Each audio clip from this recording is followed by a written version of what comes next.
আর আওয়ামী লীগ যেই পলিসিতে ক্ষমতা এসেছিল, ওই সচিবালয়ের সচিবদের আন্দোলনের ভিত্তি থেকে আওয়ামী লীগ প্রথম ক্ষমতায় আসে, মনে আছে কিনা?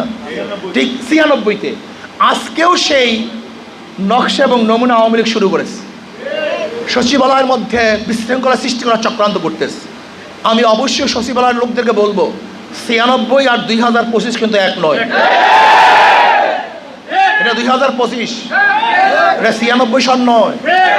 যদি ফাঁড়দার যদি আমাদের দেশের মানুষের অর্থ আপনাদের পেটের মধ্যে, আপনাদের রক্তের মধ্যে, এই ঘাম ঝরানো পয়সা, আমাদের ভ্যাট, আমাদের ট্যাক্স, আমাদের টাকা দিয়ে আপনারা চলেন, গাড়িতে চলেন, বাড়িতে চলেন, বাড়িতে থাকেন, আপনাদের ছেলে সন্তানদের বিদেশে পড়াশোনা করান, আরাম আয়েসে থাকেন, মনে হয় যেন এক ফোঁটা তৈল মাথায় ছাড়লে পায়ে নেমে যাবে, এরকম স্বাস্থ্য করেছেন এই পাবলিকের টাকা দিয়ে। ঋষি, কামার, মজদুর, শ্রমিক, তাঁতি, জেলে, এদের অর্থ দিয়ে আপনাদের পেট চলে।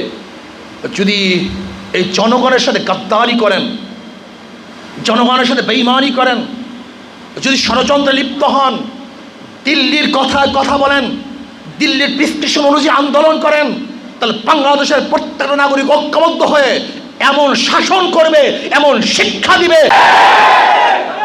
সতর্ক হয়ে যান, সতর্ক হয়ে যান। ১৯৯৬ আর ২০২৫ কিন্তু এক সরকার নয়, এক সময় নয়, এক অবস্থান নয়। বাংলাদেশের জনগণ সচেতন হয়েছে, তারা নিজেদের পরিচয় লাভ করতে চায়, তারা দিল্লির গোলামি করতে চায় না, দিল্লির তাবেদারি করতে চায় না, দিল্লির চোখে চোখ রেখে কথা বলতে চায়, দিল্লির হাতে হাত রেখে কথা বলতে চায়, দিল্লির উপরে আঙ্গুল উঁচিয়ে কথা বলতে চায়। দিল্লির দালালি বাংলাদেশে চলবে না। যারা দিল্লির কথায় রাজনীতি করে, দিল্লির কথায় কথা বলে, বাংলাদেশে সে যত বড়ই দল হোক না কেন, বাংলাদেশের মানুষ তাকে প্রত্যাখ্যান করবে। দেখবেন দিল্লির মোদি সাহেব নির্বাচন, শেখ হাসিনা নির্বাচন, ভারতের প্রত্যেকটা পত্রিকা নির্বাচন। আমাদের দেশেরও কিছু লোক যারা ভারতের দালালি করে, ভারতকে কন্ট্রোল করে, ভারতের সাথে হাত মিলিয়ে ক্ষমতায় যাওয়ার চক্রান্ত করতেছে, তারাও বলে খালি নির্বাচন। আমরাও তো বলি নির্বাচন, কিন্তু সংস্কারের আগে কোনো নির্বাচন নয়। যদি সংস্কারের আগে নির্বাচন হয়, তাহলে চাঁদাবাজরা আবারও ক্ষমতায় যাবে, লুটেরা আবার ক্ষমতায় যাবে, দুর্নীতিবাজরা আবার ক্ষমতায় যাবে। কিন্তু আমরা চাঁদাবাজ দেখতে চাই না, দুর্নীতিবাজ দেখতে চাই না, আমরা খুনি ধর্ষকদেরকে দেখতে চাই না। দেশপ্রেমিক যারা দেশের জনগণের কল্যাণে কাজ করবে, এই দেশকে সংরক্ষিত করবে, আমাদের মাথা উঁচু করে দাঁড়াবার সুযোগ করে দিবে, এরকম ব্যক্তিদেরকে ক্ষমতায় নিতে চাই। সেই গোষ্ঠী হল ইসলামী গোষ্ঠী, ইসলামী শক্তি। ইসলামের বাহিরে কোনো শক্তি বাংলাদেশে আর ক্ষমতায় দেখতে আমরা চাই না। আজকে গয়েশ্বর রায়, আমি মনে করি উনি হলো রায়ের দালাল।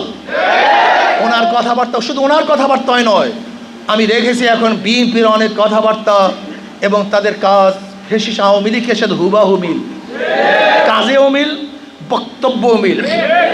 ওই আওয়ামী লীগ যে বক্তব্য দিতেন, মুখস্থ বক্তব্য, এরা রাজাকার, এরা মৌলবাদী, এরা চরমপন্থী, এরা গোড়াপন্থী, এরা অমুকপন্থী, আজকেও দেখছি বিএনপির মুখে একই বক্তব্য।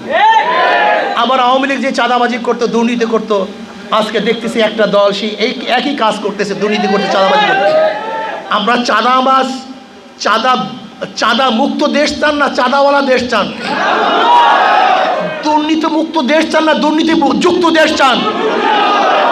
আমরা দুর্নীতি যুক্ত দেশ দেখতে চাই না, আমরা দুর্নীতি মুক্ত দেশ দেখতে চাই। আমরা চাঁদা মুক্ত দেশ দেখতে চাই। চাঁদা দেওয়ার জন্য এই দেশের মানুষ স্বাধীন করে নাই, এদেশের মানুষ আন্দোলন করে নাই। কাজে আসুন, আগামী নির্বাচন, এমন নির্বাচন গরমে সহ্য করতে পারি না। এখন কি দরকার না যে ভাই হাত পাকা, জোরে বলেন কি দরকার? কারেন্ট ফেল করে, হাত পাকা ফেল করে না। চমৎকার একটা কথা শুনেন, চমৎকার কথা। কত বড় ধোঁকাবাজ! যেমন যারা নৌকা নিয়ে নির্বাচন করে, তারা নৌকা চালাতে পারে না। নৌকা কিন্তু গরিবের প্রতীক, গরিবরা চালায়। যারা ধানের শেষে নির্বাচন করে তারা কিন্তু ধান কাটতে পারে না। কাদের প্রতীক ধানের শীষ? গরিবের প্রতীক। নাঙ্গল নিয়ে যারা নির্বাচন করে, নাঙ্গল নিয়ে যারা বহন করতে পারে না, অথচ প্রতীক কাদের? গরিবদের প্রতীক। দেখেন সবাই গরিবদের শুভাকাঙ্ক্ষী, কত বড় ধোঁকাবাজ। এরপর আসেন যারা কাস্তে নিয়ে নির্বাচন করে, ওই যে কাস্তে, কাশি যা দিয়ে ধান কাটে, কাশি দিয়ে কারা কাজ করে? গরিবরা কাজ করে। গরুর গাড়ি নিয়ে যারা নির্বাচন করে, গরু গাড়ি কারা চালায়?